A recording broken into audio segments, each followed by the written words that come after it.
بەناوی خوای گەورە سڵاوتان لەبێت بینەرانی بەڕێز و خۆشەویست ماوەی کە بە بەرنامە کار بۆ لێدان لە بەها کۆمەڵایەتەکان و هەروە ڕێزنەگرتن لە هەستی مسلمانانی کوردستان دەکرێت لە ماوەی چەند ڕۆژی ڕابردوودا کۆمەڵێک ڕووداومان بینی لەوانە ڕووداوی سەماکردن لە شقامی سەهۆڵەکەی سلێمانی هەروها لە شاری هەولێریش کە ئافرەتێک بانگشەی بۆ کردبوو کە باوەش بەخۆڕایە هەروها مەسلەی ڕاندنی قورآنەکەش لە شاری هەولێر کە بەشێکیان وەکو پلانێک دەیبین و بۆ لەبیربردنەوەی گەندەڵی هەروها بۆ ئەو داگیرکاری کەرەکرێتە سەر خاکی هەرێمی کوردستانیش ئەم شەو لە بەرنامەی ئەمڕۆ سەرەوە دەکەین کێ لە پشت لێدان لە بەها کۆمەڵایەتەکان و ڕێزنەگرتن لە هەستی مسلمانێ وایە بۆ ئەمە دەکرێت ئەمە بۆ لەبیربردنەوەی لێبڕینی موچە و ئەو گەندەڵیەیە کە ئێستا دەکرێت و دەبێت چی بکرێت بۆەوەی کە ئەم حاڵەتانە دووبارە نەبنەوە. فراکسیۆنی کۆمەڵی دادگەری لە پەرلەمانی کوردستان لەبارەی چەند پرسێکی هەنووکەیی کە لە ماوەی چەند ڕۆژی ڕابردوودا لە بەشێک لە شارەکانی هەرێمی کوردستاندا ڕوویاندا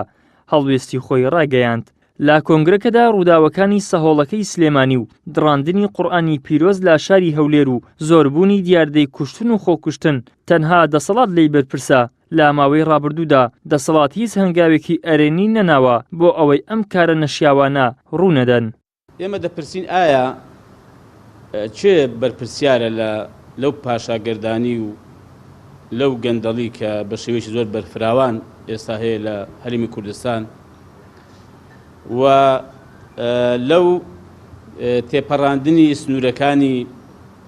شەریعەت و تێپەڕاندنی سنوورەکانی بەها بەرز و ئاداب و کولتور و ئاداب گشتەکانی کۆمەڵگەی کوردەواری. تەماشا دەکەین یەکێک خێزانی دەکوژێ، ئەو جارێ ژنێک پیاوەکەی سەردەبڕێ، باب کوڕی دەکوژێ، کوڕ باب و برای دەکوژێ، خوشکی دەکوژێ، خۆیان دەکوژن، ینی خەڵک خۆی دەخنچێنێ، خۆی دەکوژێ. لەولاوە یەکێک کە دێ قورئان دەدەڕێنێ، فڕی دەداتە سەر جادەکان، یەکێکی کە دێ بە بەرچاوی خەڵکەوە لە ماجی ڕەمەزانی مبارەکدا ڕەقس و سەما دەکا، گاڵتە بە شعوری ئەو هەموو خەڵکی مسلمانە دەکات لە وڵاتێکی مسلمانان. ئایا چێ بەرپرسیار لەم بارودۆخانە؟ بێگومان دەسەڵات بە پلەی یەکەم بەرپرسیاری هەموو ئەو گەندەڵی و خراپەکاری و بەدڕەوشتی و پاشاگەردانی کە هەیە لە وڵاتە بەرپرسیارە. لە بەشێکی تری کۆنگرە ڕۆژنامەوانیەکەدا سەرۆکی فراکسیۆنی کۆمەڵ ڕاگەیاند حکوومەت بەرپرسە لەم تاوانانە و ڕەنگە پێشی خۆش بێت کە ئەم تاوانانە ڕوو دەدات تاکو هاوڵاتیان چاویان لەسەر گەندەڵی گەورە و دزین و لێبڕینی موچە نەمێنێت. بە جۆرێک دزی ئەوەندە گەورە لە وڵات پەیدا بوونە بەشێکی زۆر لە داهات بۆ ئەوان دەڕوات. لەبارەی دکتۆر کازم فاروقیشەوە وتی لەگەڵ سەرۆکی پەرلەمان و سەرۆکی فراکسیۆنەکان قسەمان کردووە تاکو ڕێخۆشکەر بین بێتەوە نێوهۆڵی پەرلەمان و بەشداری دانیشتەکان بکات. ئەم بارودۆخان لە بەرژەوەندی ئەم سیستەمە گەندەڵ و خراپ بەکارهێنانی دەسەڵاتی لە هەرێمی کوردستان دەنا دەسەڵات بای ئەوەندە پۆلیسی هەیە، ئاسایشی هەیە، دەسەڵاتی هەیە کە هەر کەس یاساشکێنی بکە، هەر کەس تاوان بکە دەتوانێت محاسبەی بکە لێ پرسێتەوە. بەڵام بەرژەوەندیەکان لەوەدایە کەم بارودۆخە بەم شێوەیە بڕوە. ولا هەمان کادا ئەم سیستەمە کە بووتە سیستەمێکی حزبایەتی بەڕاستی سیستەمی حکومڕانی تەندروست نییە. سیستەمێکی حزب بنە ماڵە شەخص تێدا باڵادەستە، ئەویش لەبەرەوەی کە ئەم حزبە ینی خەڵک و جەماوەرەکەی کەم نەبێتەوە هەرچی ئەوانە کە تاوان دەکەن و گەندەڵی دەکەن لە پەنای خۆی دەنێ ڕامانگەیاند و ئەگەر ڕاستە دەسەڵات موسەی پێنادری وایە داهات بەش ناکە، ئەگەر ڕاستە مەسەڵەن ئەم سنوورانە کۆنتڕۆل ناکرین پێیان کۆنتڕۆل ناکرێت بۆ پێیان کۆنتڕۆل ناکرێت، چەکداریان نییە، ئاسایشیان نییە، هێزیان نییە، یاسایان لە پشت نییە، حکوومەت و مؤسساتی حکوومەتی نییە، دادگان نییە، باش ئەگەر وایە کاکە باواز بێنن ئیبالێگەن بۆ خەڵکش کە بزانین خەڵکشکە دەتوانێت بە 4 ساڵ بە 2 ساڵ دەتوانێت گۆڕانکاری بکەیان نا. سەبارەت بە کادکتۆر کازم ئێمە بەڵێ هەوڵی خۆمانمانداوە لەگەڵ سەرۆکایەتی پەرلەمان ئێمە قسەمان کردووە، لەگەڵ بەڕاستی سەرۆکی فراکسیۆنەکانم خۆم قسەم کردووە کە دێ خۆش بکەین بۆی کە ئەویش بێتەوە بەشداری کۆبنەوەکان بکە و مافی خۆشێتی بەڕاستی بەشداری بکە و ئەو مافەی بە ناڕەوا لێزەوت کراوە. فراکسیۆنی کۆمەڵی دادگەری لە هەمبەر بێڕێزیەکان کە بە پیرۆزیەکانی وڵاتێکی زۆرینە موسڵمان کراوە ئیدانەی هەر بێڕێزی و سوکایەتێک دەکات. هەر لە کۆنگرە ڕۆژنامەوانیەکەدا سەرۆکی فراکسیۆنی کۆمەڵ دەڵێت ئەگەر حکومت ناتوانێت دۆخەکە چارەسەر بکات باجێ بهێڵێت و خەڵکانی بەتوانا و دڵسۆزتر بە خاک و میلەت بێنە شوێنەکەیان و خزمەتی ئەم خەڵکە بەژمەینەتە بکات. ئیدریس محەممەد، کەناڵی ئاسمانی پەیام، هەولێر.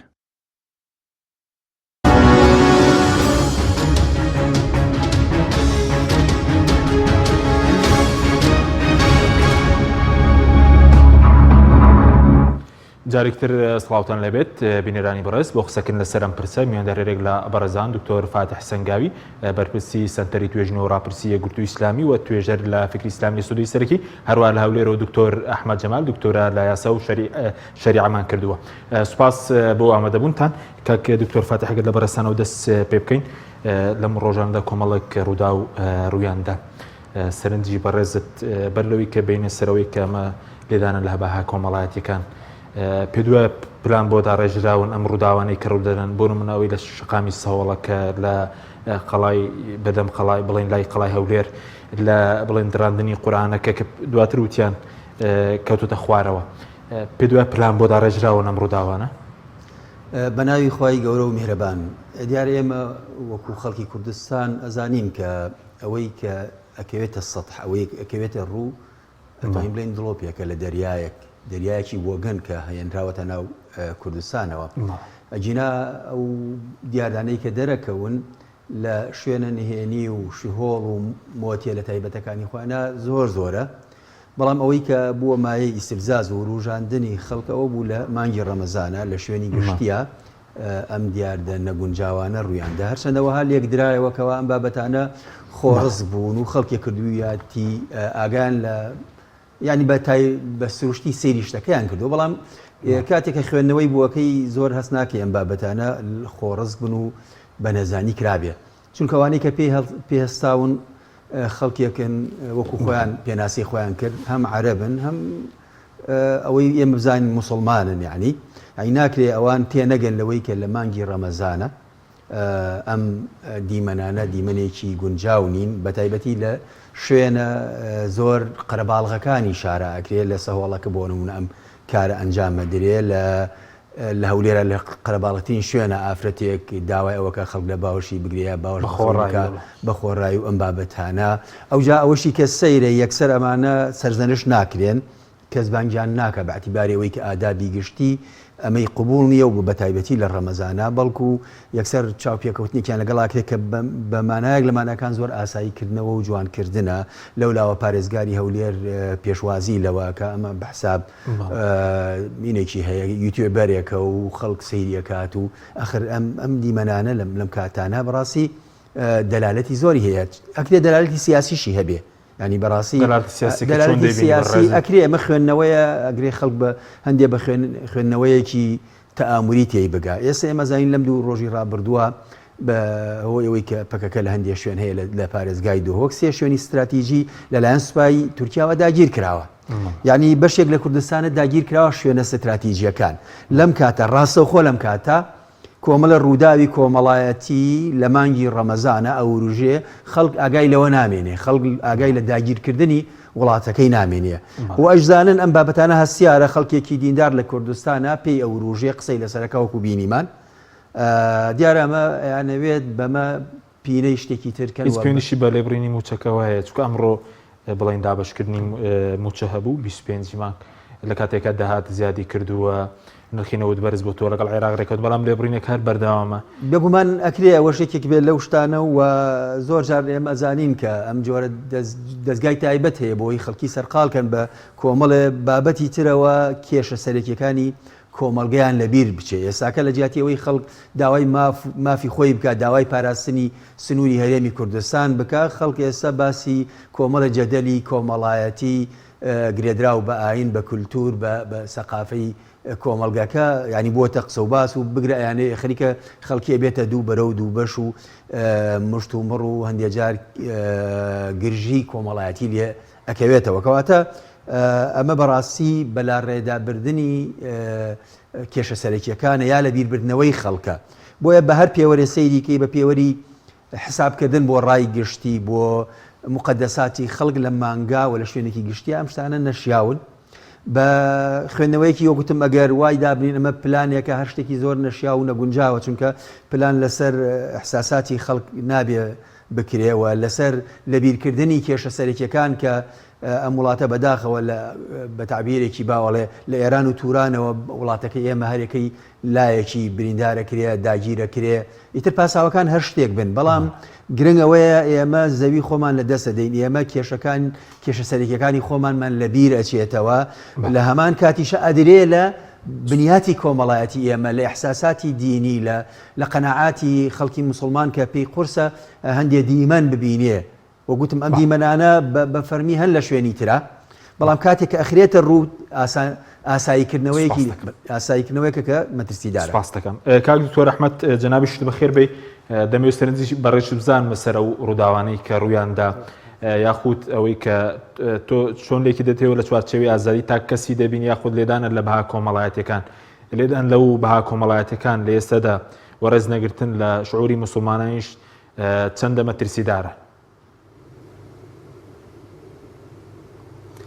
سەرەتا سوپاسی جەناب دەکەم دەستخۆش بی بۆ ئەو بەرنامە و ئەو جوانانە و بەخێراتنی ئەو میوانە بەڕێزش دەکەم خۆشحاڵم. کاک حەکیم بەڕاستی ئەوەی جەنابەت ئاماژەت پێ کرد بەڵێ بە تاکید بەشێکی لێدانە لە بەها کۆمەڵایەتیەکان کۆمەڵگەی کوردەواری شانازی لە مێژووەوە لە مێژووی دێرینەوە شانازی بە کەلتور و بەها جوان و ڕەسەنەکانی کردووە بەداخەوە دەسەڵاتێک کە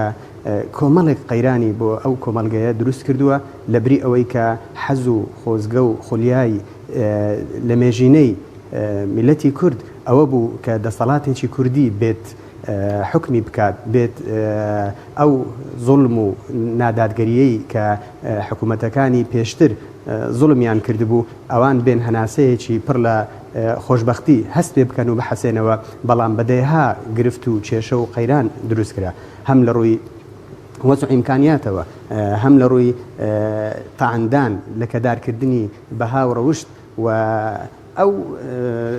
گرفتەی چەند ڕۆژە و لە پێشی ئەوانیش و ئەو هەموو کێشە و گرفتە بەربڵاوانەی وەکو باسم کرد لە ڕووی فکریەوە لە ڕووی کەلتوریەوە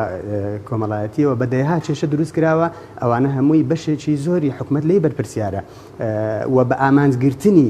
تێکدانی شیرازەی کۆمەلگایە و خێزانیشە بەڕاستی ئەوە زەنگێکی مەترسیدارە و چەندین خوازرا و دەبیندرێ و ئەو کۆمەلگا دیسان بەرەو ئاقارێکی مەترسیدار دەبردرێ بە ئامانج بە مەبەست بە عنقەست. باشە بەس ئەوە زۆر مەترسیەکەی چیە لەسەر ئەگەر لە پێناو ئەوە بێ کە خەڵک گەندەڵی تاڵانی لێبڕینی موچە یاخود بابەتی گەندەڵی سیاسیەوانەی لەبیر بچێتەوە چەندە مەترسیدارە لە پێناوەوەدا کە دەمێکە نەک هەر ئەمڕۆنیە بە بەرنامە کار لەسەر تێکدانی بەها کۆمەڵایەتەکان بکرێ ئەو بەها جوانانێک کە لە دین و بڵێن لە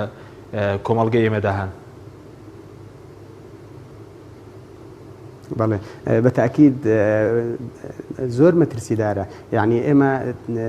کە شتێک شانازی پێ بکەین کۆمەڵگەی کوردەواری لە ڕووی کۆمەڵێکدا بوو کەلتوری ئاینی و وەکو دەگوترێت پێکەوە ژیان و بەهێزی تۆکمەیی خێزان پاشان پێداگری لەسەر کەلتورە نیشتیمانی و ئاینیەکانیشەوە بەڵام ئێستا من ئەوە دەڵێم بەڕاستی لەو کۆمەلگا پێشکەوتوانەی دنیا کاتێک کە دەبینی چەند بنەمایەک هەیە تاکەکانی کۆمەلگا لەگەڵ دەسەڵاتیش لە یەک نزیک دەکاتەوە یا ئەگەر بڵێن چەند حیزبێکی معارزیش ڕەخنەگریش هەبن کە لە دەسەڵات نەبن بەڵام هەندێک مەبدە هەیە هەندێک بنەما هەیە هەمویان کۆکن یەکدەنگن لەسەری بەها نیشتیمانیەکانانە و پەروەردەکردنی تاکی کۆمەلگەکەیانە ئینتیمای خۆشەویستیانە بۆ خاک و وڵات و نیشتیمان و سیستەمی منهەج و پرۆگرامی پەروەردەکردنیان ئامانج و پلانیان بۆ زیاتر بەرەو پێشبردننی ئاسۆیەکی گەشت بۆ تاکیان و بۆ سیادەی وڵاتەکەشیان بەڵام من لێرەوە دەڵێم ئایا کۆمەلگەی کوردەواری لە ڕووی بەها و کەلتورە کۆمەڵایەتیەکانیەوە بگرە تا سەرپەرشتیاریانیان یا بەرپرسان ئایا ئاسۆی داهاتوی میلەتی کوردیان بەرەو کوێ بردووە ئایا مەبەستیان چییە من لێرەوە دەپرسم بەڕاستی ئایا سێکتەرەکانی خوێندنمان پرۆگرامەکانی ئاینیمان پەروەردەییمان نیشتیمانیمان تا چەند تاچی کۆمەلگا تێدا ئاسوودەیە یعنی هەر لە خێزانێکەوە بڵێن کۆمەلگا لە چەند خێزانێکی بچووکەوە پێک دێ ئایا هەر خێزانێک لە چوارچەوەی ماڵەکەی خۆی لە داهاتووی گەنجەکانی دڵنیایە پشتڕاستە ئاسوودەیە خۆشببختە کە حکوومەت منهەجی و سیستەمێکی وای دیاری کردبی کە گەنجەکانمانی لەسەر ڕابهێنین ئەگەر پێگەی حکوومەتیش بەهێز نەکرا و مەترسیدار بیندرا ئەی پێگەی ئاین ئەی پێگەی مزگەوتەکان ئەی پێگەی کەلتورە دینیەکان کە زۆر بە جوانی کۆمەلگەی کوردەواری لە پێشتر هێناوێن بەڵام ئێستا هەموو زوومەکان یا هەموو سێکتەرەکان دەتوانین بڵێن حکوومەت بە بەشێکی زۆر لەلایەک پشت خستن ئێمالکردن فرامۆشکردن لەلایەکیش خەریکە بڵێن دژایەتیکردنی بە هاو کەلتورە ئاینیەکان من لێرەوە چەند پرسیارێک لە ڕێ ئەو بەرنامەی جەنابتانەوە ئاراستەی وەزارەتی ئەوقاف دەکەم ئاراستەی بەرپرسانی حکوومەت دەکەم لەکوێ ئەمە ڕەوایە لە مانجێکی تایبەت کە مانجی ڕەمەزان هەست و شعوری خەڵک بریندار بکرێ لەلایەکی دیکەش من دیسان ئەو پرسیارەش ئاراستە دەکەم بەرپرسانە دڵسۆزانە یعنی لەکوێ ڕەوایە بۆ تاچێکی مسلمان کات دیاری بکرێ بۆ چوونە نوێژ کات دیاری بکرێت بۆ بەجێگەیاندنی عیبارەتەکان مەترسی نەخۆشی هەیە بەڵێ بۆ نەمان بیست هیچ هاوڵاتێک کاتی بۆ دیاری بکرێت بۆ چوونە بازارێک بۆ چوونە مۆڵێک بۆ مانەوە لە کافتریایەک و لە شوێنێک ئەی بۆ کات دیاری دەکرێت بۆ مامۆستایانی ئاینی بە جێگەیاندنی فەریزەیەکی دینی کە ئاسوودەیی ڕۆحی تێدایە کە کۆمەلگا وەکو بڵێ دەپارێزی لە کۆمەڵێک دەردی کوشندە لە کۆمەڵێک کارەسات و گرفتی زۆر مەترسیدار آخر دژایەتی ئیسلام و دین لەکوێ ئەوە سەیرە کە حکوومەتێک بەناوی ئەوەی کە خۆی ئیعلام کا بڵێ من دژی ئیسلامم قبول ناکەم بەڵام بە شێوازێکی گشتی دەگوترێ ئێمە مسلمانین شانازی بە مسلمانەتی دەکەین پێمان خۆش نییە کەس مساومەی ئیسلامەتیمان لەسەر بکە ئەی کە مساومە ناکرێ ئەی بۆچی دژایەتی ئیسلام دەکرێت ئەی بۆ ڕێگای هاوڵاتیان لە مانجێکی پرخێر و بەرەکەت شعور و هەستیان بریندار دەکرێت و ڕێگای دینداریشان لێ سنووردار دەکرێت من لێرەوە دەپرسم مامۆستایانی ئاینی وەکو دان پێداگرتن بەو هەست و بەرپرسیارەتەی کە لە ڕۆحیان هەیە بە پاراستنی ئەمنیەتی گشتی دەنابەڕاستی ئەوە جێی قبول نییە بە مامۆستایی بگۆترێ لە مانجی ڕەمەزان کە محازەرە و ڕێنمای مسلمانان نابی پێشکەش بکرێت کە کەلتورێکە و لەسەری ڕاهاتوون هەموو ساڵان مسلمانان گوێیان شل کردو بۆی ئامۆژگاری قورئان و فەرمایش لە مامۆستایانی ئاینیەوە بگرن فەرموو لە مزگەوتەکان بە یاسا قەدەغە کراوە زۆرێک شتی دیکە وایان کردی بەڕاستی خەڵک لە ئەنجامدانی عیبارەتەکانیش دڵی خۆش نەبی ئەوە بەڕاستی سەرکێشی زیاتر دروست دەکات تۆ سەیری بەرپرسیارەتی بکە لە ڕووی دەسەڵاتیەوە یعنی ئەگەر تۆ ئیشێکت پێ نەکرا یا گرفتێک و خەلەلێک هەبوو یا زەنجی مەترسیدار لە نێو کۆمەلگەکەت بە چەندین گرفت سەریان دەرکرد پێویستە بەڕاستی کۆبنەوەی تاریع بکرێت پێویستە لەوە زیاتر هەست بە حاڵەتی مەترسیدار بکەن بەوەی کە نەخۆشیەک ئەویش بە سیاسی دەکرێت و کۆبنەوەی تایبەتی بۆ دەکرێت و یا بودجەی تایبەتی بۆ تەرخان دەکرێت سپاس دەکەم کاک دکتۆر ئەحمەد کاک دکتۆر فاتح گەرم وڵای بەڕێز سەبارەت بۆی کە زۆر جار دەڵێ بۆچی بۆ نمونە ئازادی سیاسیەکان زۆر بەدەستێنەوە بەڵام برەو بە هەندێک دیاردەی نامودرێک هەڵقڵاوی کۆمەڵگەی ئێمەنین ئێستا بۆ نم لەگەر کەسێک بیە خۆپیشاندانەی بکات لە هەولێر بۆن لەسەر بەرماڵەکە کابراکان چۆن سزادا ئەو زیندانانی بادینان هەیە یاخو بۆ من لێرە پێشتر خۆپیشاندەرن کرا خەڵک تەقیلی کرا و بڵێن شەید کرا بەس بۆچی ڕێگە بە هەندێک دیاردەی نامۆ دەرێ بەڵام ڕێگە بۆ نادرێت خەڵک داوای مافی خۆی بک بۆ نمونە ئێمە ڕاستیەک هەیە بێ خەڵکی کوردستان بیزانێ هەندێک جار ممکنە وەها پیشان بدرێت کە هەندێک لەم شتانە ئەکرێ بۆ دژایەتی حرەکات یا حیزبە ئیسلامیەکان وەها پیشاندرێ ئەوەیە یا ئەوەی کە دێتە دەنگ ئەوانن ئەم وێنەیەکی ساختەیە وەها نییە چونکە ئەم بابەتانە ئەم پرسە کۆمەڵایەتیانە ئەم پرسە کللتوری و ئاینیانە هی زۆرینەی خەڵکی کوردستانە ئیسلامیەکان لە کوردستانە وا لە 115 ئەندام و لایەنگر و دەنگدەریان هەبوو ئەوی تریشی هەر مسلمانە و ئەو قیەم و بەها و کولتورەی کە هەیە هی زۆربەی هەرە زۆری خەڵکی کوردستانە بۆیە جارێ ئەم وێناکردنی وێنایەکی هەڵەیە و خەڵکی کوردستان بێ بیزانێ ئەم بابەتانە لێدان لە قەزیە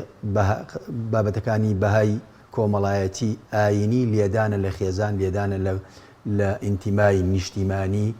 شوناسی نەتەوەی شوناسی ئاینی ئەبێ بەڕاستی بۆشیار بینەوە بەداخیشەوە من حەزەکەم لێرەشە زۆر بەڕاشکاوی بیڵێم هەموو ئەوانەی کە ئێستا لە لووتکەی دەسەڵاتان لە هەرێمی کوردستان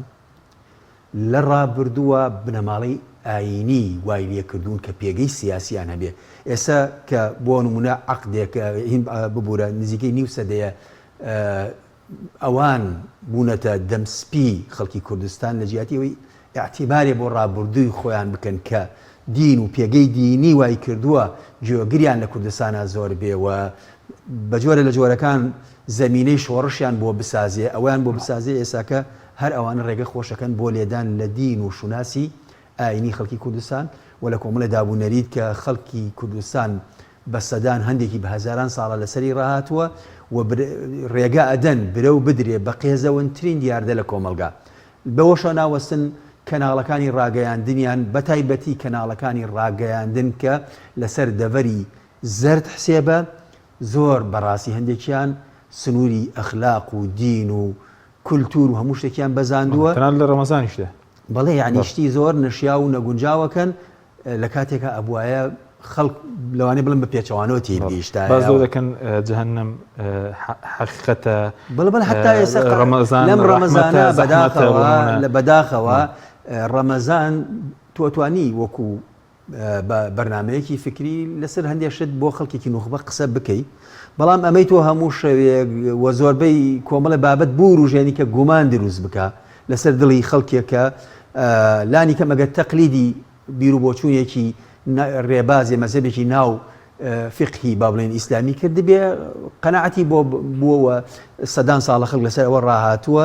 ناکرێتەوە شەڕ لەگەڵ ئەو خەڵکا بکەی ناکرێت ئیستیغلالی ئەو ئیمکانیەتە ئیعلامی کە هەتا بەکاری ببێنی بۆ جۆرێک لە تەشویش ئەو جا بەداخەوە لە کوردستانە جاران ئەوترا مزگەوتەکان بۆ سیاست بەکاردێن بەڵام بەڕاستی لە جیهانی ئیسلامی و لە کوردستانیشا سیاست قۆرخی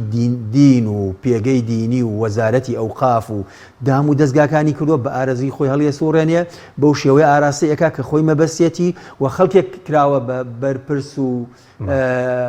ئیدارەی ئەم مەلەفانە ئەکات کە پێشینەیەکی ئەتوانین بڵێین پێشینێکی دینی نییە و ئەو خەڵکانە نین کە بەدڵسۆزی دین ناسراون یعنی ڕۆڵی مزگەوتی ژستا زۆر کورتکراوەتە وەکو کاوتۆروتی لە نوێژەکە شکات بۆ دیاریکراوە لە کاتێکە لە سەردەمی پێغەمبەر دوورخای مزگەوت ڕۆڵی هەموو وەزارەتەکانی دەبینی بەستا ڕۆڵی مزگەوتەوەی کە مزگەوت ڕۆڵی دیاری کراوە و وەگوتم سنووردار کراوە مامۆستای ئاینی بەهامان شێوە ینی پەروەردەی ئیسلامی ینی پەروەردەی ئیسلامی ئەگە باسی وەکەین تەنانەت زمانی عەرەبی کەیتر زمانی عەرەبی بەهۆی قورئانەوە زمانە بڕۆ سەیری قەواعیدی عەرەبی بکە لە چواری سەرەتاییەوە تاوەکو دوانزەی ئامادەی بزان چەند ئاەت و فەرموودەی تایە هەمویان نەهێشتووە هەمویان گۆڕیوە بە حسابی ئەوەی کەوا ئیشەکەن لەسەر بە بڵێن عەقڵی ئینسانەکان بەو شێوەی کە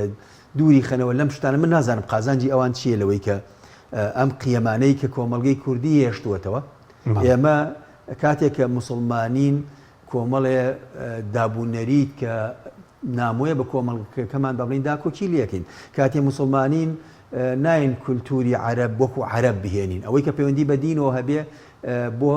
کورد و عەرەب و هەر کەسێکی تریش هاو بەشە بەڵام ئەوەی کە تایبەتمەندی خۆیانە یعنی بەبەسم ئەوەیە من وازانم خەڵکی دڵسۆز لە ناو ئەم هێزە سیاسیانە لە ناو ئەم دەسەڵاتە پێویستە لەمە هەڵوێستەیە بکەن ئیتر ئەمە بوەستێنن ئەم ئاراستە و ئەم خەلفێتی کە لەوانەیە هەندێکی هی خەلفێتێکی چەپ و مارکسی کۆن بێ و درێژ کراوەتەوە بۆ ئێستا و ئێستا بەداخەوە ئیستیغلالی دەسەڵات و سیاست و ئیمکانیاتی خۆیانەکەن ئیعلامەکەن بۆ ئەوەی لەم شوناسە بدەن ئاخر شوناسی هەر میلەتێک هۆکاری پاراستنێتی تۆ بڵێیت و نەڵێ ئێستا شەڕی ناسنامەکانیش هەیە لە پاڵشەڕی ئابووریە لە پاڵشەڕی سیاسیە یعنی وە نەبێت ئەو هێزانەی کە ئەمڕۆ جیهانیان بەدەسەوەیان وازیان هێنابێت لە گواستنەوەی نموزەجی خۆیان و شوناسی خۆیان شەڕ ئەو شەڕە هەر بەردەوامەوە ئێستاکەش تەنانەت لە ناو کۆمەڵگەی کوردیشە ئێستاکە بڵێیت و نەڵێی بەشێک لەمانە شەڕی شوناسە بەهۆی ئەو کرانەوەی لە دنیا هەیە بەهۆی ئەو هەیمنەی کە حەزارەتی غەربی کردوێتی ئێستا بە هەموو وەسائلانەوە حکووماتی مەحەلی لە جیهانی ئیسلامیە ئەتوانین بڵێن پشتگیری ئەو تەوەجوهە جیهانیەکات و شەڕێکی شوناسیش هەیە لە هەمان کاتە بۆیە پێویست ناکە بەڕاستی ئەمانەی خۆمان ببنە بەرگری کار و لانی پێم ئاسانکار نەبن بۆ ئەو جۆرە خراپەکاریی کە زیان بە کۆمەلگا ئەگەێنێ و شوناسمانەگەێنێ. سپاس دەکەم. کاک دکتۆر ئەحمەد بگەڕێنەوە لای بەڕێزت بۆچی بۆچوونێکە پێی وایە ئەگەر بۆ نمونە خەڵک کۆمەڵگەی ئێمە بە ڕۆژاوایی بکرێ خەڵک لە دین دوورکەوێتەوە پێیان وایە ئەمە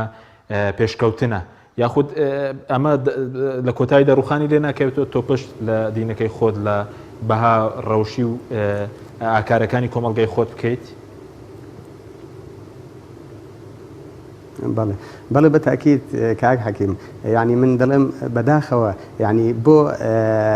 ئازادی تاکە کەسی تاکی کۆمەلگاشمان سنووردار بکرێت یا بە شێوازێک لە شێوازی بیرکردنەوە بەویستی حکوومەت و دەسەڵات بێ بۆ مەبەستی و بە مەرامێک دەستی کراوە بێت و هیچ سانسۆر و لێپرسینەوەی لەسەر نەبی، بەڵام بە مەبەستێکی دیکە کە ویست و حەز و مەبەستی ئەوان بێ زۆر سنووردار بکرێت و تەنانەت ڕێگای بیرکردنەوەی ئازادیەکانیشان لێ بەرتەسک بکرێت بە مەبەستی کرانەوە لە نێو هیچ کۆمەلگایەکدا شتێکی وەکو بڵێ ڕێگەجی لێگیراو نییە. ئەسڵەن ئاینی پیرۆزی ئیسلام زۆر هانی نوێخوازی و گۆڕانکاری نوێبوونەوە دەکات، بەڵام کامە گۆڕانکاری، کامە نوێخوازی، کامە کرانەوە، ئەو کرانەوەی بێی تۆ حاشا یا بوونی ئینتیمای قوڵی نێو کۆمەلگات حاشای لێ بکەی دابوونەریت وەلا بنەی ئەوەکەی نوێبوونەوەیە، ئەوەکەی بایەخدانە. من لێرەوە دەڵێم بەڕاستی کرانەوەیەک بە مەبەستێکی بەلا ڕێدابردن بێت، بە مەبەستێکی سرینەوەی شوناس بێت، ئەوە زەنجێکی زۆر مەترسیدارە. من لێرەوە دەڵێم مێژوو پێمان دەڵێت، بە تەئکید مێژوو پێمان دەڵێت هەموو دەسەڵاتانی پێشوو کە زەبر و زۆری و هێزیان لە پشتی کرانەوەکان بەکارهێنانەیە ئەوانە زەنجی لە نێوچوونی دەسەڵاتەکەیان بوون. زۆرێک دەسەڵاتی بەهێز کە ئەو بانگەشەیان کرد، بەڵام لە ناوچوون بەوەی کە ویستیان شوناس و کەلتوری کۆمەلگاکەیان بگۆڕن یا دژایەتی نەریت و دابوو ئاین بکەن، ئەوە بەڕاستی زەنجێکی مەترسیدارە. باشە بەس وەکەوەی کە شێوە من دەڵێم هەر دەسەڵاتێک ڕێگای بەڵێ فەرموو کاکتۆریە عەفوو بەڵێ سەبارەت بەوەی کە مەسەلەی ئاینەکەش وەکو مەسەلەی ئاینەکەش بۆچی کەم بەرپرسان ینی ڕۆژێک سەدانی مزگەوتێکیان نەکردووە یاخود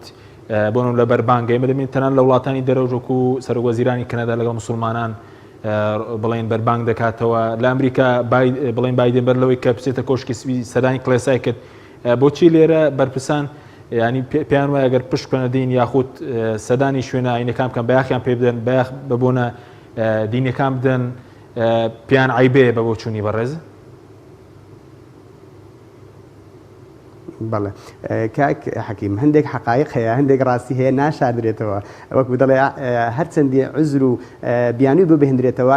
حاشا هەڵنەگرە. بەشێکی وەکو باسم کرد لە ڕووی بۆ خۆی ئەوان خەڵکیان فێری بەشێکی دووفاقی کرد و بەشێکی مساومە کرد لەسەر هەندێک شیعار و هەندێک هێما و بانگەشە، بەڵام دواتر ڕێک بە پێچەوانەی ئەوانە بوون. ئەوان لە ڕوانگەیەکەوە خۆیان بە شێوازێک لە کەلتوری کۆمەڵایەتی و کوردەواری و ئاینی نیشان دەدەن، بەڵام لە حەقیقەتدا ڕێک پێناسەی ئەوەن دژایەتی ئەو کەلتور و بەهانە دەکەن کەچی تاچی کۆمەڵگەی کوردەواری خۆزگە و هیوایەتی وەکو جەنابەت فەرمی ڕۆژێک بەرپرسێک ببینرابایە لە بۆ نەو مناسبەتی ئاینی شانازی بکات و بێت لەگەڵ مسلمانان بەشدار بی. و ئەگەر خەڵک وای لێ هاتووە دەڵێ ئێمە چاومان لێ نییە کە بەشدار بن، بەڵام با ڕێگریمان لێ نەکەن، با گرفتمان بۆ دروست نەکەن، با ڕێگای بیرکردنەوە ئاینەکانمان لێ بەرتەسک نەکەن، با کاتمان بۆ دیاری نەکەن بە جێگەیاندنی فەریزە و عیبارەتەکان. بەداخەوە ئەوەی کە بە قسە و بانگەشە و یا لە کاتی هەڵبژاردنەکان دەڵێن لە ڕووی بەرپرسیارەتی و لە ڕووی تەعاملکردن لەگەڵ کۆمەڵگە و کە بەشێکی ئەو کۆمەلگەمان شانازی بە کەلتور و ئاین و نیشتیمانی دەکات، بەڵام ڕێگریەکانیشی قبول و تحملی هەموو ئەو قەیران و گرفتانەیان کردووە، بەڵام بەڕاستی بێ تەعن لە کەلتور و لە ئاین و لە نیشتیمان بدەی، ڕێگری بکەی، ئاستەنگ دروستکەی، بیانووی بۆ بێنی، بە شێوازێکی دیکە بۆ یاغی بکەی، کەس و کەسێکی دیکەی پێ تۆمەتبار و لە قەڵەم بدەی، بەڕاستی ئەوە زەنجێکی مەترسیدارە. من وەکو لە دەستپێکی ئەو بابەتەش باسم کرد لێستا کە لە دەستپێکی ئەو پرسیارە من دەڵێم مێژوو ئەو ڕاستیەی نیشانی هەموو کۆمەلگەیەکی یا هەموو کەسێکی خاوەن ویژدان و زیندوو نیشانداوە کە دەوڵەتانێک یا چەند هێزێکی کاریگەر هەبوون ویستویانە بە هێزیان دژایەتی کەلتور و بەها ئاینیەکان بکەن. هەموو دەسەڵاتی وڵاتیان هێناوەتە سەر ئەوەی کە بە ناوی کرانەوە، بە ناوی گۆڕانکاری، بە ناوی داهێنکاری دژایەتی ئیسلامیان کردووە، بەڵام ئیسلام هەر بە بەرزی ماوەتەوە، خۆیان یەک لە دوای یەک ئەو دەسەڵاتیان لە دەست ڕۆیشتێ و نەیانتوانێت دژایەتی کەلتور و ئاین و دین بکەن. بۆیە من لێرە دەڵم تاچی کۆمەلگا قسەمان لەسەر ڕۆڵی بەرپرسیارەتیە، بەشێکی بەرپرسیارەتی زۆریش لە ئەستۆی بەرپرسەکانمانە، بەڵام ئەوەش نەکەینە بیانوویەک عوزرێک تاکەکانی ئەو کۆمەلگایەمان کە کە شانازی بەو کەلتورە ئاینی و ڕەسەنایەتی دینی و کوردەواریە دەکەن هەموو تۆمەتێک بخەنە سەر دەسەڵات و حکوومەت ڕێگای ئیسلامەتی و دینداری و پەرستش بەڵێ لە شوێنە تایبەتەکانی وەکو مزگەوت بەڵام ماڵەکەی خۆشت کە کردە مزگەوت و پەروەردەیەکی ئیسلامی ڕەسەنت لە نێو خێزانەکەتدا و تاکی خێزانت و ئەندامەکانی خێزانت و منداڵ و دەور و نزیکت لەسەر بەهاو ڕەوشتە ئیسلامیەکان پەروەردە کرد ئەو کاتە نەهەڕەشە نە ترسی دەسەڵات نە تۆقاندن نەڕێگری لێکردن هیچێک لەوانە ناکرێت تاچی ئەو کۆمەلگایە سارد بکاتەوە جورئەتی زیاتر دەبی لەسەر پارێزگاریکردنی لە دین و هەر کاتێکیش لە مێژووی سەرەتایی ئیسلامەوە هەر کاتێک دژایەتی ئیسلام کرابێت ئیلا خەڵک زیاتر وشیار بووە زیاتر تێگەیشتوو بووە ئێمەش دەڵێن غیرەت و جورئەت و شانازیمان بەوەی کە نەک تووشی ڕوبەڕووبوونەیەکی وەکو بڵێ تونند و تیژی ئەوانە بەڵام هەر کاتێک ئێمە بمانەوێت بە جوانی لە ئیسلام و لە دین حاڵی بین و دەوروبەرمان شارەزاکەین زیاتر بینە سەر ڕێی ڕاستە شقامی ئیسلام بەوە جوانترین وەڵام بۆ ئەوانەیە کەسێکیش دژایەتی ئیسلام دەکا کە دژی دینە کە دژی زانستە کە دژی کەلتورە و من لێرەشەوە دەڵێم ببوورە کاتی دیاریکراوی خۆم ناگرم کاک دکتۆریش قسەکانی زۆر لە شوێنی خۆەتی بەڵام من ئەوە دەڵێم بەڕاستی بەشێکی لەو بیرە تونند و تیژیانە کە دروست بوون لە هەموو دنیا لە زۆر توندکردنی ئەو حاڵەتانە بووە لە ئەزمموی وڵاتی خۆشمان هەر کاتێک لە سەرەتاکانی زووەوە کاتێک کە مزگەوت قەدەغەکرا کاتێک کە ڕێگای مامۆستای حەقبێژ و زانستخواز و ناوەنجیر ڕێگایان لێگیرا گەنجانێک هاتن سەرپەرشتی چەند گەنجێکی دیکەیان کرد بە نەبوونی عیلم بە نەبینینی ڕێگایەکی ڕاست خەڵکانێکیان پەروەردەکردن کە ئارامی ئەو کۆمەلگەیان بەلایەکەدا برد و حکوومەتیش لێ بەرپرسیار ئێستا ئەو کاتیش سپاس دەکەم بەڵێ بینەرانی بەڕێز ناوبڕێژ کورت و دەگەڕێنەوە وڵاتان لەگەڵمان بمێنەوە تۆپ ئارت تاکە بریکاری تۆڕی میدیایی کۆمەڵ بۆ بەرهەمهێنان و بڵاوکردنەوەی ڕێکلام ئەڤرو جیهان هەمی مژیلێ بەرەنگاربوونا ڤایرۆسێ کۆرۆنایەنە و چەوانیە دیتنا ڕێکên ساخلم بۆ پاراستنê ji vî vayrosî li kompanya Paşa Baxçe û bû cara êkêl cîhanê beşek bi navê Vblok hate danan bû çêkirina hemî cûrên amanên şîşey yên tendurustî ji bo parastineka baştir û saxlemtir bû hewa û xêzanên hewa. Vblok ev sîstemê pêşkeftî nahêlît çi bakteriya yan vayrosên xerab bi şîşey ve bimînin. Pirêka kompanya Alton Oz hîndêşên vî cûrê amanên şîşey bi destxwe ve bînin. Ebtinê peywendiyê bikin bû pitir pêzanînan. Kompanya Alton Oz zaxo komelgeha bazirganî. سڵاو ئایا ئەزانیت هایلۆت چییە؟ هایلۆت گەورەترین و نوێترین سیستەمی ژمێریاریە بۆ ڕێخستن و یارمەتیدانی مامەڵە بازرگانیەکانت تایبەت بە کۆمپانیا، کارگە، کۆگا، مۆڵ، بەنزینخانە، هۆتێل و ڕێستۆرانت، مارکێت و دەرمانخانە، مەلەوانگە و سەنتەرە وەرزشیەکان. بە خۆشحاڵیەوە ئێستا سیستەمی هایلۆت بە زمانی شیرینی کوردی بەردەستە تایبەت بە کڕیارە بەڕێزەکان. هایلۆت گەرانتی مانەوەیە بۆ پەیوەندیکردن 070 791 10 هایلۆت.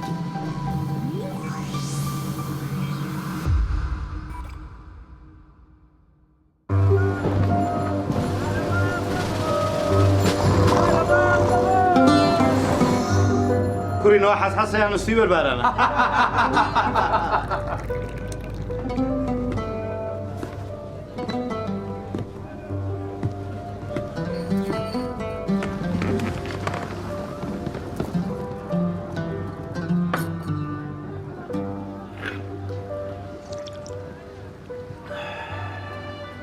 ئەو چایە خۆشە وەک چاوی ڕەش بێ شیرینی شەکر ژیانی هاوبەش بێ چا بێ چا نەبێ هەر کەسێ هەم نشینی چا نەبێ قەت بێت چا نەبێت ئەمە چایەکەوە ئیلهام بەخشە مامۆستا ئەمە ڕاستە خۆی یەک چایە بەڵام تێکەڵەی حەوت جۆر چایە ئەمە چای نەورەسە نەورەس بەڕاستی پڕتام و چێژە چای نەورەس تێکەڵەی حەوت جۆر چای کێڵگەکانی سریلانکایە ئەمە خەوچاتێکەڵەکەی نەورەسە من بەس ئەم چای خەبەرم مەکاتەوە یەکێک لە بەرهەمە ناوازەکانی دۆڵفینسی سفرەی سەفەری دۆڵفینسیە دۆڵفینسی لەگەڵ خواستە هەمە جۆرەکانی ئێوەدایە و باشترینی بۆ هەڵبژاردوون بۆ ڕازاندنەوەی سفرە و خوانەکانتان بۆ میوانی زۆر و خوانە تایبەتەکانتان سفرەی سەفەری دۆڵفینسی هاوڕێی هەمیشەیتان دەبێت. ڕەنگی جیاواز، قەبارەی جۆراوجۆر، کوالیتی باش، نرخی گونجاو، سیمای هەرە دیاری بەرهەمەکانمانە. سفرەی سەفەری دۆڵفینسی باشترین جۆر و زۆرترین دانا. دۆڵفینسی بژاردەی کابانی ماڵ بۆ هەر 4 وەرزی ساڵ.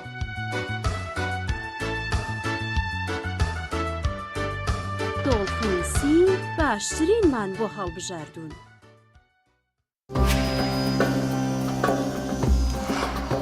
هەیە حەزەکات چایەکەی بۆندار بێ، هەیە حەزەکات بێبۆن بێ، هەیە ئەیەوێت تامی هێلی تیان بێت، هاشا ئەیەوێت هیچ تامێکی تیان نەبێت. بەگشتی هەریەکەمان بە شێوەیەک حەز لە چاکە. بۆیە ئێستا چای سەعدەدین لە پاڵچای تێکەڵی چایخانە چەندین جۆری تری چای بۆ ئامادەکردوون و هەمووشیان لە باشترین جۆری چای سەیرانی خاڵیسن. لەگەڵ چای سەعدەدین بژاردەی زۆرت لەبەردەستان. چای سەعدەدین. تۆپ ئارت تاکە بریکاری تۆڕی میدیایی کۆمەڵ بۆ بەرهەمهێنان و بڵاوکردنەوەی ڕێکلام.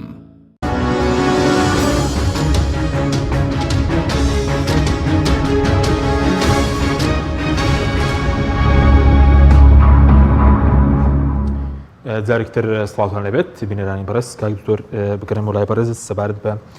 مەسەلەوەی کە زۆر جار ڕێگەدرێ بە کۆمەڵێک دیاردەی نامەوە بۆن لە شوێنە گرنگەکانی شار تعبیر لە خۆیان بکە بەڵام بۆ هەڵوێستی سیاسی بۆ ڕێگە نادرێ بۆ خۆپیشاندانێک بۆ داواکردنی مافێک یاخود ئەوەی بەرماڵەکەش پێشتر لەسەر بەرماڵەکەش چکاردانەوەیشیان کردووە دەستگیریشیان کردبوو. بەڵێ دیارە خۆی ماگەڕێتەوە بۆ ئەوەی کە لە کوردستانە چی سنتەرە چی مرکزی لێ گرنگی پێدانە لە کوردستانە بەداخەوە هاوڵاتی سنتەر نییە، بەرژەوەندی خەڵکی کوردستان سنتەر نییە مەگەر ئەو کاتەی کە تەعاڕوز نەکات دژ نەوەسێ لەگەڵ بەرژەوەندەکانی خۆیان. بۆیە هەر شتێک دژ بوەسێ لەگەڵ بەرژەوەندی حیزبیانە بەداخەوە هەرچی شتێکی نەگونجاو بێ ئەیکەن گویان لێ نییە. یعنی ئەو دۆخەی کە ئێستا لە بینی هەر با ڕوون بێڵین یەکێتی و پارتیا هەیە ئەگەر بە هەموو پێوەرێکی دەیتەوە دژە بە بەرژەوەندی خەڵکی کوردستان. ئەو دۆخەی کەوا گەندەڵی و فەساد و قۆڕخکاری و قۆڕکاری ئابووری و قۆڕکاری سیاسی کە هەیە دژە بە بەرژەوەندی خەڵکی کوردستان، دژە بە شوناسی خەڵکی کوردستان، دژە بە بەرژەوەندی نیشتیمانیەکان. بەڵام بۆ درێژەی پێدەن زۆر بارودۆخ کە سازاوە لە کوردستان و هێزی دەرەکی لەملا لەولا هێنراوە بە هەموو پێوەرێکی نیشتیمانی نەتەوەی وڵات ئەمە زیانە بە خەڵکی کوردستان. بەڵام بۆچی کردویانە ئەو هەموو فەسادەی کە هەیە بۆچی کردویانە؟ کەواتە لێرە گرفتەکە ئەوەیە بەرژەوەندی نیشتیمان و هاوڵاتیان و دام و دەستگای نیشتیمانی پەراوێزە وەسیلەیە هۆکارێکە بۆ مانەوەی خۆیان و دەسەڵاتیان و بەرژەوەندیەکانیان. ئیتر هەر شتێک ببێتە ڕێگر کۆسب ڕایە ماڵن ئەیکەن. تەنانە نەکەرەوە یعنی ئێستا من دیاردەیەک هەیە 4-5 ساڵ لەمەوە پێشمەشتم لەسەر نووسیوە. ئەویش دیاردەی هاوردەکردنی ئاینە ئیستیرادی دینە. ئەمە یعنی ئێستا لە وڵاتانە کاتێکە بۆ نمونە فرەیەکی ئاینی هەیە ڕێزی لێگیرێ، بەڵام هیچ وڵاتێک ئامادە نییە بێت بڵێ با من دینی قوت کەمەوە زەقی کەمەوە زیادی کەم. بەڵام لە کوردستانی خۆمانە بۆ نمونە من لەگەڵ ئەوەم کە ئەوەی هەیە ڕێزی لێ بگیرێ کەسیش نە بە زۆر بکرێ نە بە تەماح بکرێ بە شتێک بە قەنعەتی خۆی ببێ با ببێت و خی گەورە ڕێگەی داوە ئینسان مسلمان بێ یا کافر بێ یا هەر دینێکی تری هەبێ. بەڵام تۆ دێی بۆ نمونە زەردەشتی بە زۆر ئەەکەی بەدین یەکسەر لە ئەوقافە پێگەیان پێدەی تەنان دێمە ئاگاداری لەوەی کە هەندێک لەوانەیە بڵێم باوەڕیان بە دین و خوا و ئەم شتانەش هەر نەبێت لە ئەساسە نمونەمان هەیە لەوانە بۆ نمونە ئەم زیادکردنە تەنانەت داوایان کردبوو لە چەند کەسێک کە قادیانیە بێن با هینتان پێ بدەین ئیجازتان پێ بدەین وەکو دینێ و ئەوان وتبیان ئێمە دین نین، ئێمە هەر دینێکی سەربەخۆ نین، هەر مسلمانین بۆ نمونە ئەوانی تر چەند مەزهبێکی تر کە وجودێکی حەقیقییان نییە لە کوردستانە یەکسەر لە ناو ئەوقافی ئیسلامیە جێگە و پێگەیان بۆکەنەوە. من بەس ئەمە لێرە نقطەیەکە وەگوتم تاکی دەکەمەوە، ئەمە وەک دژایەتی بۆ هیچ دین و مەزهبێ نایڵێن، بەڵام ئەم دیاردەیە کە حەزکەی دین و مەزهب و ئەم شتانەی تر زۆر بکەی لە ڕووی ئەمنی قەومی و ئاسایشی نیشتیمانیەوە زیانە. دوجار هەر یەکە لەمانە هێزێکی دەرەکی ئەبێتە پاڵپشتی لەگەڵ ئەمە جگە لەوەی هەندێک لەمانە چونکە بە حەماسەتێکەوە هەندێک جار کاردانەوەن بۆ هەندێک بابەتی تر جاری وای هەندێکی هەرتەنان دژایەتی ئیسلام و ئەو شتانە شەکەن ئاسایشی نیشتیمەین با بڵین کۆمەڵایەتی و نیشتیمانیش مەترسی بۆ دروسە بێ. بۆیە من حەزەکەم بەو کەسانەی کە دڵسۆزی ئەم نیشتیمانن بڵێن بە زۆر نەدین دابتاشن نە مەزهب دابتاشن بە ناوی ئەوەی کە پێتان بوتێ وڵا فرەیی ئاینی هەیە. کاکە لە کوردستانی خۆمانە فرەیی ئاینی بە سەدان ساڵە هەیە، کاکەیت هەیە، ئێزیدیت هەیە، مەسیحیت هەیە، جوولەکەت هەبووە، مسلمان ئەوە زۆرینەی خەڵکەکەیە، هەموو ئەمانش شیعە لە بەشێکی کوردستانە وجودی هەبووە، خەڵک پێکەوە ژیاوە و ڕێزی لە یەکتریش گرتووە، بەڵام تۆ بە زۆر دروستیکەی ئەمە هەڵەیە. بۆیە ئەمەش جاری وایە هەتا ململانە سیاسیەکان لە بینی ئەم دوو هێزان لە بینی ئەم هێزان لە کوردستان هەیە ئەم شتانە برەو پێدەن لە کاتێکە ئەمە بە ئەتیباری نیشتیمانیش کە دواتر پەرتەوازەیی دروستەکە. تۆ گوتم ئەگەر خۆی وجودێک بوونێکی واقعی هەبێ پشتیوانی لە ئاسایش و پێکۆژیانی ئەمانە بکە، بەڵام خۆت برەوی پێمەدە، خۆت بە زۆر دروستی مەکە بۆ ئەوەی کە لای با بڵێن هێزە نێو دەوڵەتیەکان و نازام ڕێکخراوەکانی دنیا بڵێ وەڵا ئێمە ڕنگاڵەییمان هەیە بە زۆر ئەمە دروستکە، یا هەندێک دیاردەی نامۆ بە زۆر شەرعیەتی پێ بدەیت و ڕێگەی بۆ بکەیتەوە و هەرێکە لەمانە لە دوجارە پەرتەوازەیی دروستەکە. لەوانەیە بڵم کوردستانێکی لەو شوێنانەی کە بەهۆی کەمی ئەم حساسیەتانەوە شوێنێکی باش بووە، بەڵام خەریکە ئەم بابەتانە دروستەکرێت. بۆیە ئەو لێدانە لە هەتا ئازادی سیاسیەکان تا ئەو شوێنەیە مەجالیتی هەیە کە مەترسی دروست نەکە، کەچی لە شوێنێکە کە نمونانی کە جەنابەت باست کرد لە هەردوو لە هەر هەیە کە گەیشتە ئاستێک یا بەلاڕێایە بن یاخود بە بچووکترین شت خەڵک کەوێتە ناو بازنەی تۆمەت بەرکردن و سزادانەوە. سپاس دەکەم. کاک دکتۆر بگەرەمەوە لای بەڕێز سەبارەت بەوەی کە لێدان لە بەها ڕەوشتیەکان یاخود لێدان لە پیرۆزی خەڵکی ژوەکو ئیسلام لە کەناڵەکانی ڕاگەیاندنیان بە شێوەیەکی داڕێژرا و بڵێن بۆچیەوە دەبێت وەکو تاکی مسلمانی چۆن مامەڵای لەگەڵا بکرێت ئەو کەناڵانی کە لێدان لە بەها ڕەوشتیەکان دەکەن و سوکایەتیش بە دانەوەی گومان دروستکەن لەسەر ئیسلام لەسەر مسلمانان.